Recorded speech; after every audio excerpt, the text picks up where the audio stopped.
Salam alaikum. Aujourd'hui, on va continuer dans le cycle de formation médicale pour la lecture de l'électrocardiogramme. C'est l'item numéro 6, modification électrique d'origine médicamenteuse et métabolique. C'est un sujet très intéressant parce qu'il met en exergue les différents champs d'application de l'électrocardiogramme dans la médecine en général. Et il y a différents troubles métaboliques qui peuvent être décelés, évoqués à l'électrocardiogramme. À leur tête, l'hyperkaliémie, qui est un désordre hydroélectrolytique qui peut être gravissime, voire même mortel.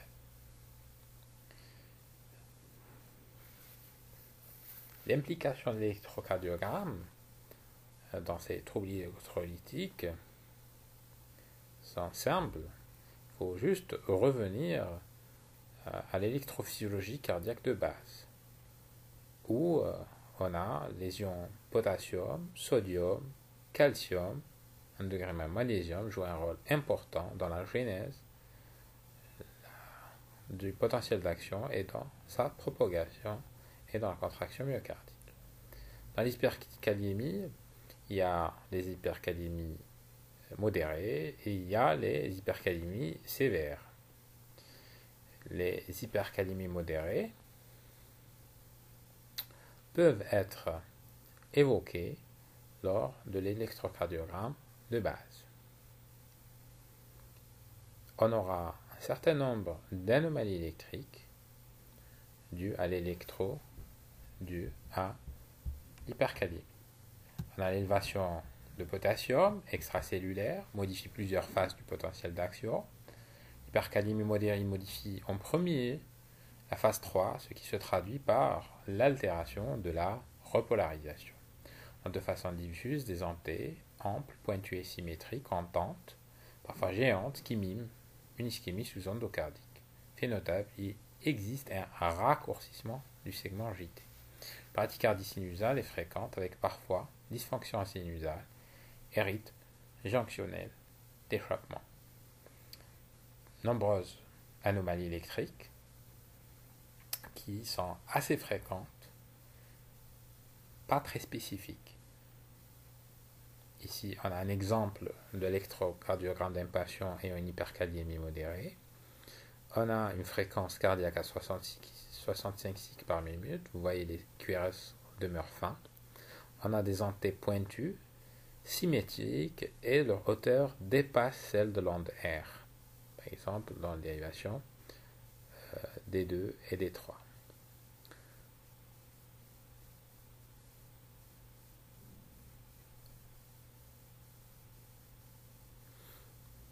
C'est un ECG qui peut évoquer une hyperkaliémie. Ce n'est pas pathognomonique, ni très spécifique, mais peut évoquer l'hyperkaliémie. On a un autre ECG d'un patient avec hyperkaliémie. Ce patient a des troubles conductifs. Il y a un bloc Mobitz 2 pour 1 de siège nodal avec bloc bifurculaire. Mobitz 2 avec un influx bloqué une fois sur deux dans le faisceau postérieur gauche. Ici, hormis le trouble conductif et la bradycardie sévère, on a un aspect anormal des antées qui sont amples, presque symétriques, évoquant l'hyperkaliémie.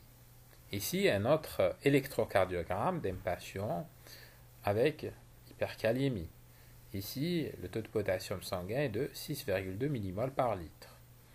Ici, en plus de la bradyarythmie due à une dysfonction sinusale, absence d'onde P visible, on a des antées amples, pointues et symétriques, évoquant l'hyperkaliémie. c'est-à-dire cet aspect denté dans un contexte de bradycardie, de dysfonction sinusale, nous pousse à évoquer la possible association d'hyperkaliémie et bien entendu faire un dosage, faire un ionogramme sanguin. Maintenant, on passe à une forme sévère d'hyperkaliémie. Et ici, les troubles conductifs et les anomalies électriques sont beaucoup plus graves, beaucoup plus sévères. Et ici, devant certains contextes, le diagnostic d'hyperkaliémie sévère est non seulement évoqué,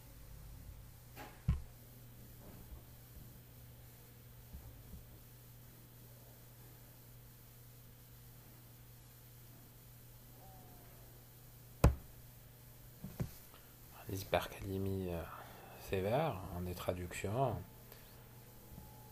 électriques plus nettes.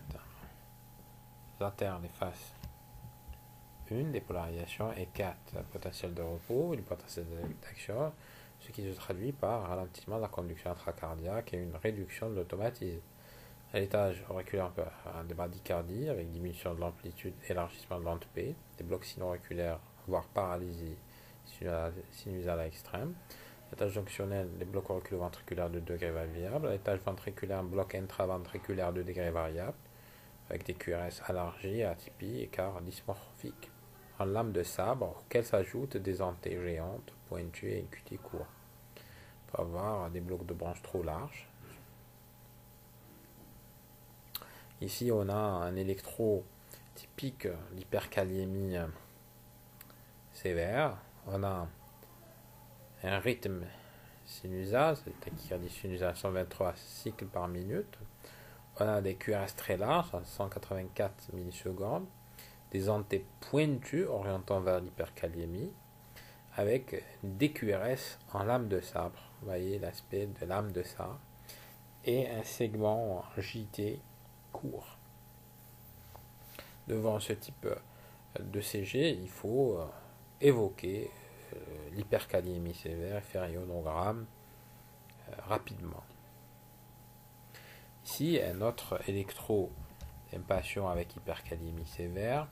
Comme vous voyez ici, on a un aspect pathognomonique avec ce qu'on appelle un ear sinusoidal pattern, avec des ondes P aplaties, MPR long, des QRS larges, dysmorphiques, très larges, 0,20 secondes, et toujours des ondes T pointues. Devant ce type d'électro, il faut toujours évoquer les troubles hydroélectrolytiques, principalement l'hyperkaliémie. Un autre ECG d'hyperkaliémie sévère, l'aspect en lame de sabre, des antées pointues géantes, des QRS très élargies et absence d'ondes P visibles. Ici, c'est quasiment pathognomonique d'une hyperkaliémie sévère.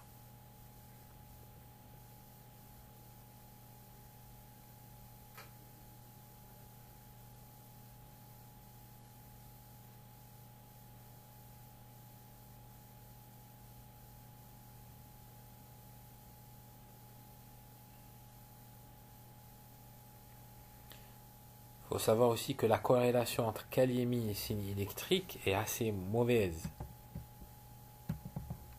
car d'autres anomalies métaboliques associées peuvent renforcer ou atténuer la variation du gradient potassium intracellulaire, potassium extracellulaire, à l'origine des troubles. Ainsi, une acidose, l'hyponatrémie ou l'hypocalcémie potentialisent les effets de l'hyperkaliémie. La gravité se mesure davantage sur les signes électriques que sur l'ionogramme plasmatique. Plus les anomalies électriques sont graves, plus la situation est grave, quel que soit le taux d'élévation du potassium. Des grandes ondes T géantes généralement témoignent déjà de seuils assez élevés d'hyperkaliémie.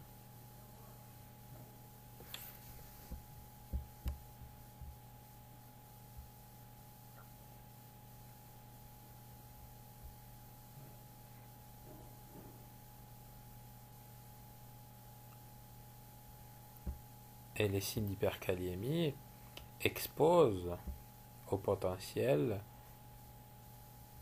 d'asystolie.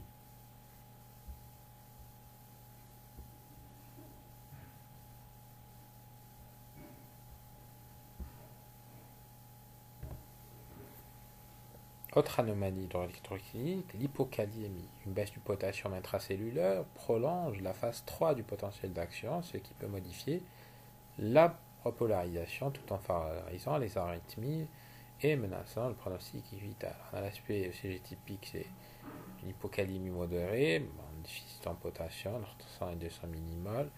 On comporte une onde U ample et positive qui domine l'onde T.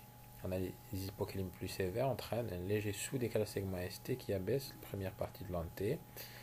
Et les formes plus sévères, on a un aplatissement des ondes T qui sont inversées, qui confèrent avec l'onde U ample terminant l'aspect de S italique couché, qui paraît allongé en raison de l'onde U, pour avoir un bloc au premier degré. Ici, vous avez un ECG typique d'hypokaliémie, avec les 4 différents stades. Le premier stade, hypokaliémie modérée, on a l'apparition franche d'une onde U qui dépasse l'onde T.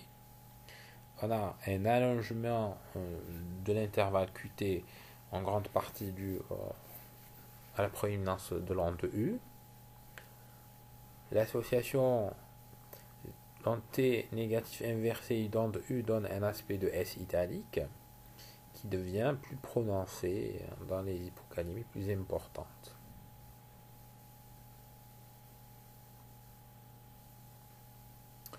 Ici, un autre électrocardiogramme de patient avec hypokaliémie. On note d'emblée un QT allongé, 0,64 secondes, avec un segment ST en S italique couché, avec des ondes T inversées, avec une terminaison par une onde U proéminente. Devant ce type d'électrocardiogramme, il faut d'emblée évoquer une hypokaliémie.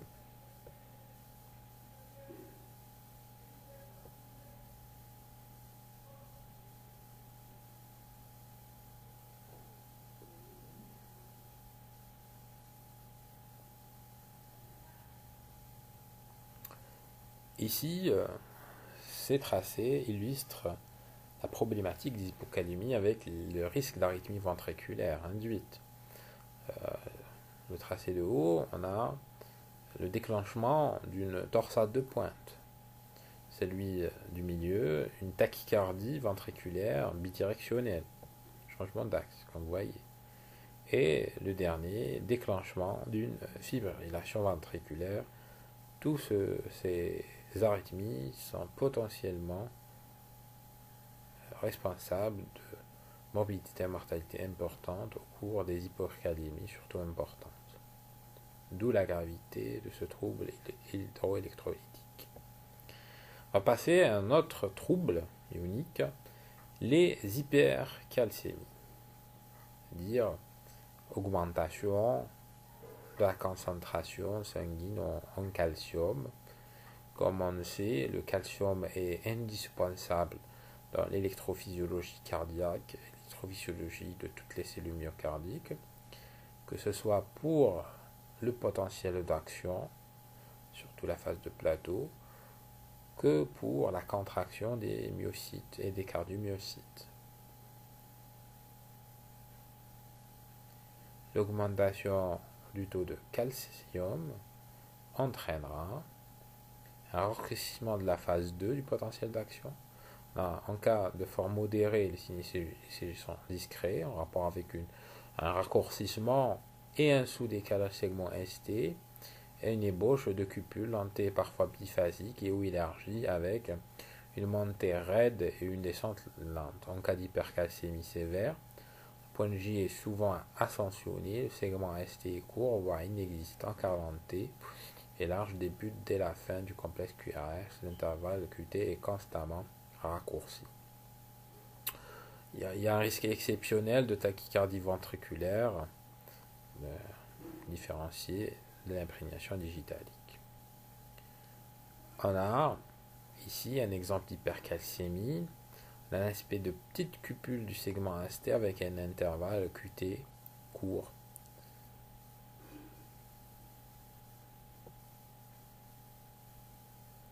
Ici, ce qui tape d'emblée dans l'œil, c'est le QT qui est court avec un point J, une petite cupule du segment ST. C'est des signes plus ou moins disqués, mais qui doivent évoquer entre autres une hypercalcémie avec un dosage sanguin. Ici, un autre électrode d'un patient qui a quasiment la même concentration en calcium.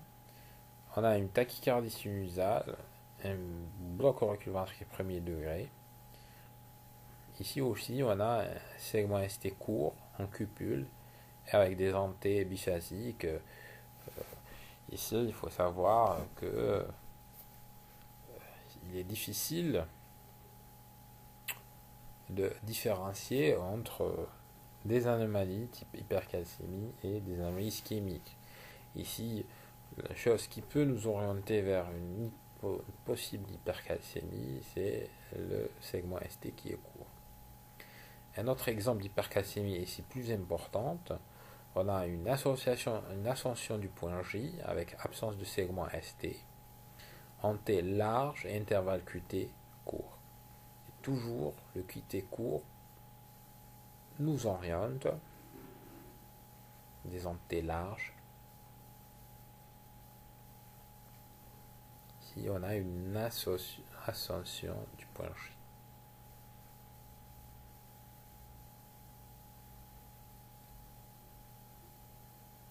Mais ce qui marque ici, c'est le QT court, anormalement court.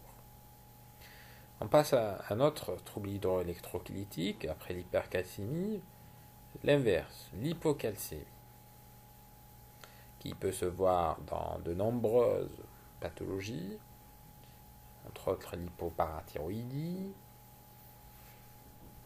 C'est un trouble qui est plus fréquent en général que l'hypercalcémie, et il va donner des anomalies électriques qui feront évoquer ce diagnostic. Les différentes anomalies électriques ne sont pas réellement pathognomoniques et peuvent orienter ou faire évoquer le diagnostic d'hypocalcémie. La baisse du calcium extracellulaire prolonge la phase 2 du potentiel d'action, ce qui peut modifier la repolarisation. Néanmoins, la corrélation entre calcémie sénique est assez mauvaise. L'hypocalcémie sévère peut entraîner des manifestations ECG dont la plus fréquente et la plus typique est une prolongation du segment ST, QT sans modification de l'anté.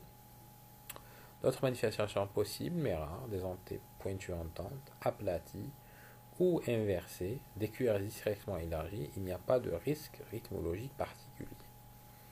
C'est-à-dire, grosso modo, l'hypocalcémie sur le plan rythmique est moins à risque que l'hypercalémie, l'hypocalémie, l'hypercalcémie. Les étiologies classiques, l'hypoparathyroïdie, la dénutrition, la carence en vitamine D, l'insuffisance rénale chronique et certains causes toxiques rares. Principal diagnostic différentiel, le syndrome QT lent congénital. Il existe un risque de tremblement, de tétanie, de convulsion et troubles du rythme ventriculaire. Le traitement, c'est la correction de l'hypocalcémie. Quand elle est maligne, on peut administrer en intraveineuse lente 100 à 200 mg de gluconate de calcium chez l'adulte, soit 1 à 2 ampoules en 15 à 20 minutes. Puis faire le relais à la SAP.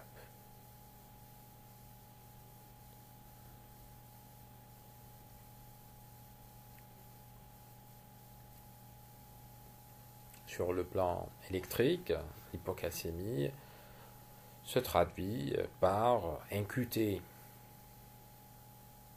allongé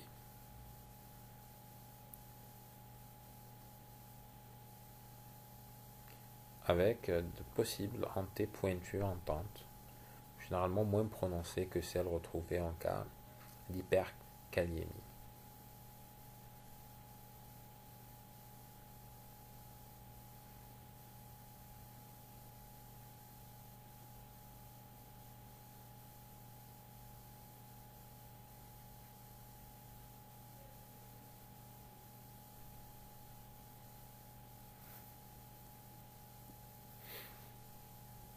L'hypocalcémie,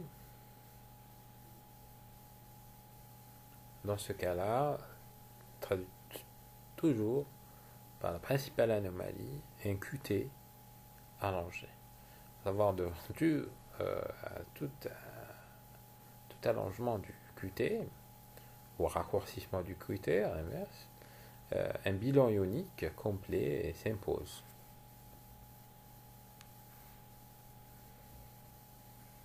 En recherche de troubles d'ion potassium ou calcium. Ici, un autre électro où, à côté d'un QT allongé, on a des antés un peu pointus.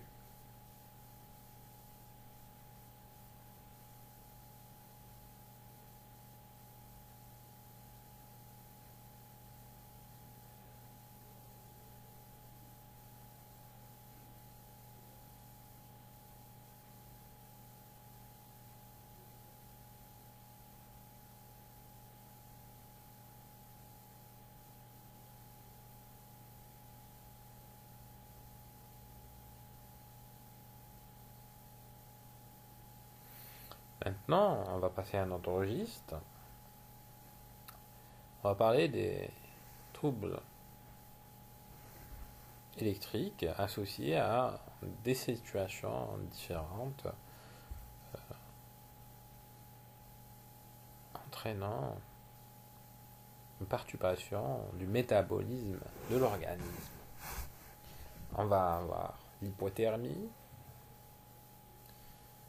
qui est une situation qui peut être fréquemment rencontrée lors de l'hiver ou chez certains patients vivant dans des régions où le froid est très important. L'hypothermie affecte profondément l'électrogénèse, ce qui peut menacer le pronostic vital. Tous les intervalles peuvent s'allonger.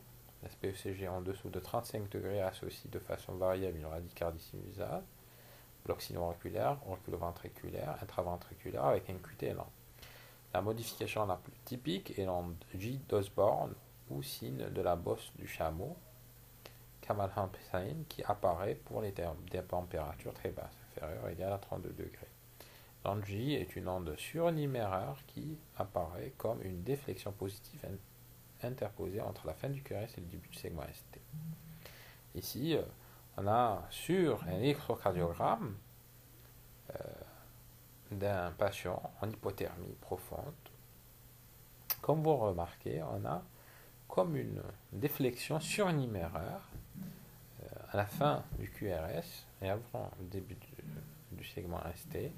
C'est ce qu'on appelle l'onde J d'Osborne.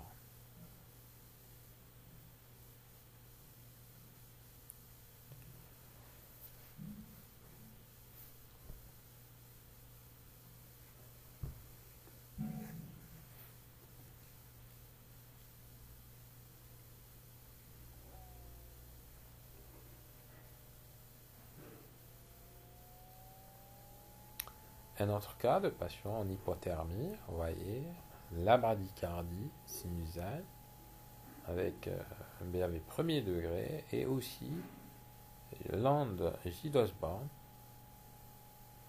On a aussi un bloc intraventriculaire. Et l'aspect de bloc de branche droit. Et une onde quasi surnuméraire entre fin du QRS et début du segment ST.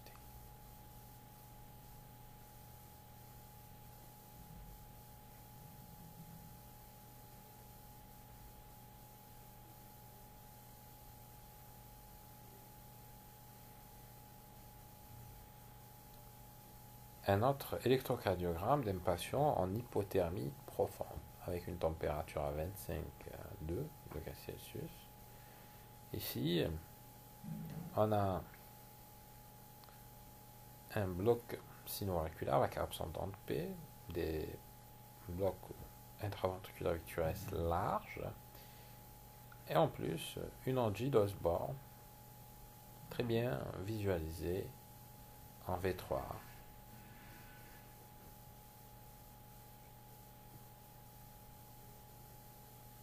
qui est une déflexion surnuméraire, comme on a dit, entre la fin du segment ST et le début du segment ST. D'autres anomalies métaboliques connues sous le terme Holiday Heart Syndrome, dû à l'alcoolisme. On a des arythmies cardiaques qui apparaissent au décours d'un week-end ou un temps de repos et en rapport avec une consommation souvent excessive d'alcool. On note le plus souvent une absence de cardiopathie. La fibrillation auriculaire est la manifestation la plus commune, réversible spontanément en moins de 24 heures. D'autres types d'arythmies ou variations dans les intervalles ou morphologie des complexes sont possibles.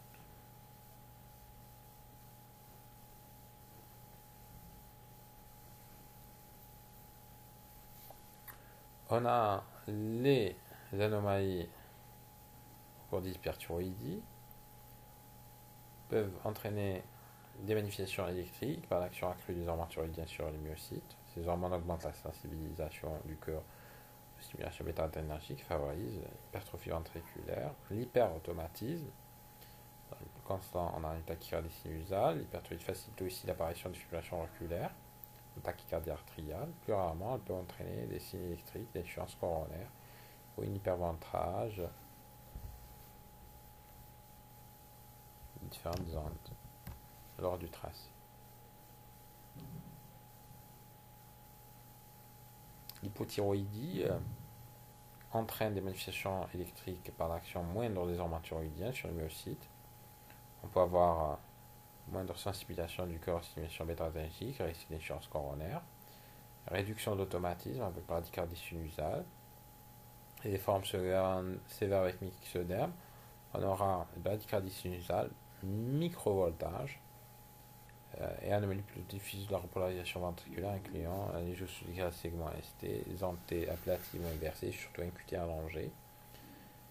Ces troubles peuvent évoquer une insuffisance coronaire, exposent au risque néanmoins rare de torsade de pointe.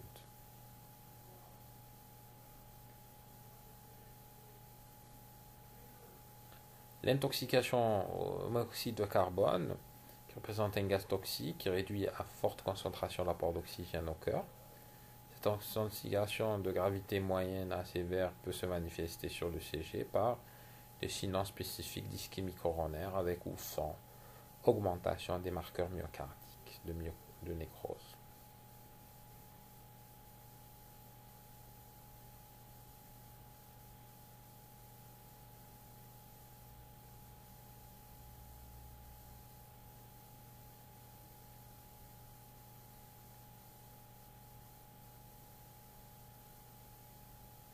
Comme on voit, l'électro peut avoir des applications vraiment très diverses.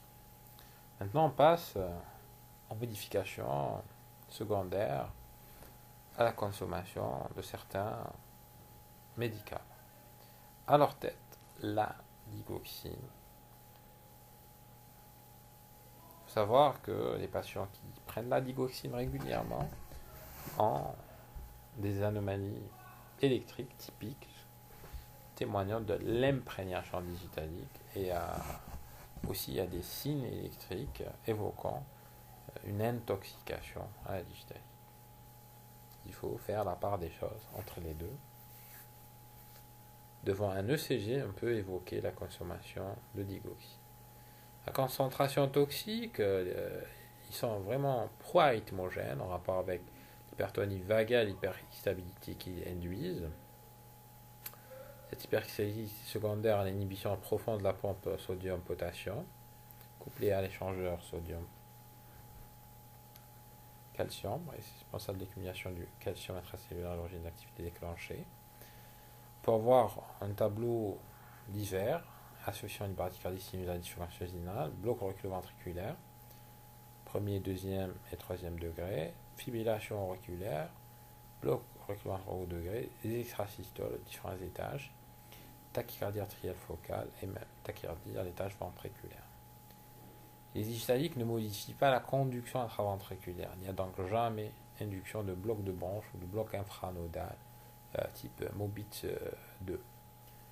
Devant des signes de toxicité, il faut arrêter le traitement, doser la digoxine, le potassium et la créatinine et monitorer le patient. Chance rénale peut être à l'origine de l'intoxication. L'hypokaliémie favorise la toxicité et doit être corrigée, tandis que l'hypercalémie est un signe de gravité dont le traitement passe par l'antidote spécifique.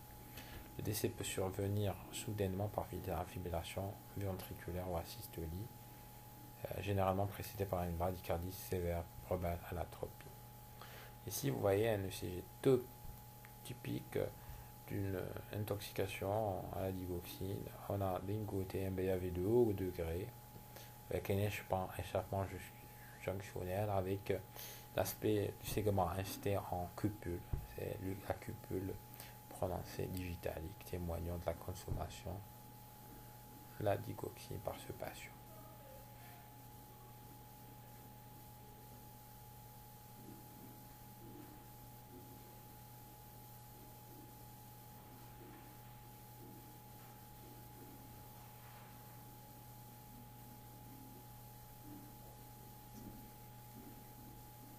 On a ici un autre patient avec intoxication digitalique.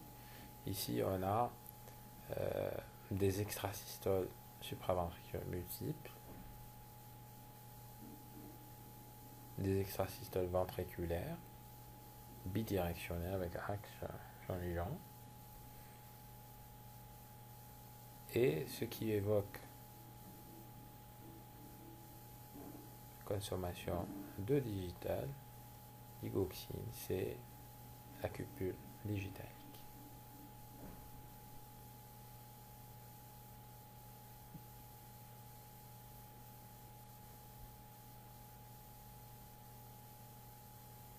Un autre sixième patient qui a une intoxication au digitalique, même chose, bon ici dans un contexte de fibrillation oculaire, comme indication de la consommation de la digitalique. On a des extrasystoles ventriculaires multiples, bidirectionnelles, c'est-à-dire quand elles sont nombreuses, même en absence de cupule digitalique, il faut suspecter une consommation et une intoxication digoxine devant ce type d'extrasystole multiple bidirectionnel.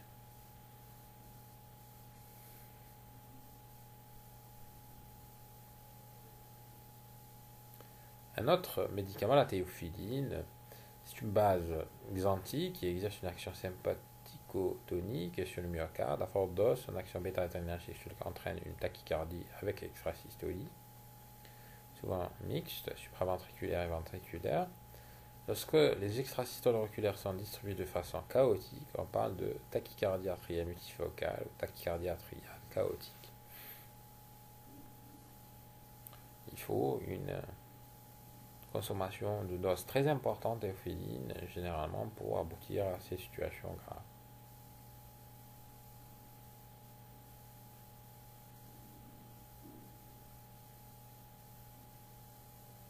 On a aussi d'autres médicaments qui peuvent avoir une action directe sur le cœur avec des anomalies à l'ECG. Médicaments très prescrits et antidépresseurs très cycliques. C'est des médicaments d'indication diverses, à première vue très éloignés de la prescription du mal cardiologique. Il faut savoir que devant la prescription de ces médicaments qui sont généralement prescrits au long cours pendant plusieurs mois, voire plusieurs années, il faut faire attention à ne pas hésiter à le surveiller sur le plan électrique. Ces médicaments psychotropes ils possèdent des propriétés anticholinergiques et un effet stabilisant de membrane, quinine-like. Par ailleurs, ils inhibent la recapture de la noradrénaline et possèdent un effet alpha-bloquant. À dose thérapeutique, il accélère légèrement la fréquence cardiaque, prolonge modérément l'intervacuité, tandis que les antés s'aplatissent. On peut observer des prolongations modérées de la conduction, on dit à l'origine parfois de bloc, que reste fin. Chez les patients atteints de syndrome QT congénital, l'allongement du QT expose le risque de prostate de point de mort subite à dose toxique. On va voir un blocage de la conduction intraventriculaire, une tachycardie. Le blocage de la conduction est plus ou moins marqué, d'abord distal, puis proximal. Ici, un exemple de patient consommant un antidépresseur tricyclique, type amitriptyline, On va avoir une tachycardie sinusale franche avec une déviation terminale du QRS avec une onde R en VR, VR supérieur à 3 mm et QRS élargi. C'est des signes qui ne sont pas très spécifiques, mais doivent être recherchés chez les patients consommant ce genre de médicaments, suspectant une dose excessive. Les signes d'une intoxication encore plus sévère sont l'élargissement des QRS, généralement non spécifiques, d'un bloc de branche, un risque de convulsion apparaît au-delà de 0,10 secondes, qui se majore au-delà de 0,12 et s'accompagne d'un risque d'arythmie ventriculaire, choc cardiogénique et systole. Les QRS peuvent devenir parfois très larges et bizarres, traduisent un bloc intraventriculaire. On parle des tachycardies habituelles, généralement sinusales. On peut avoir des tachyarrhythmies supraventriculaires, des sortes de torsades de pointe sont heureusement rares. On peut avoir une détérioration rapide de l'hémodynamique avec hypotension ou des convulsions secondaires et troubles du poumon. Ici, un exemple d'intoxication sévère au digitalique. Ici, vous voyez, un bloc intraventriculaire dangereux, QRS élargi. Un aspect de brigade avec un décalage, segment ST, V1, V2. Vous avez un décalage qui peut évoquer le syndrome de brigade. On a des QRS très larges, supérieurs à 0,5 secondes.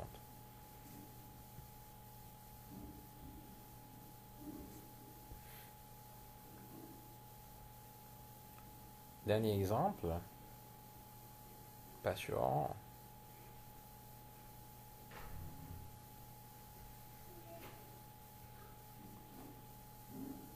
consommant des antidépresseurs tricycliques avec effet des bicarbonates. Vous avez une fréquence à 120, des QRS à 0,16 avec tachycardie artérielle, aspect de Brugada. Le fait de prescrire les bicarbonates améliore un petit peu les choses avec des QRS qui deviennent fins à 0,08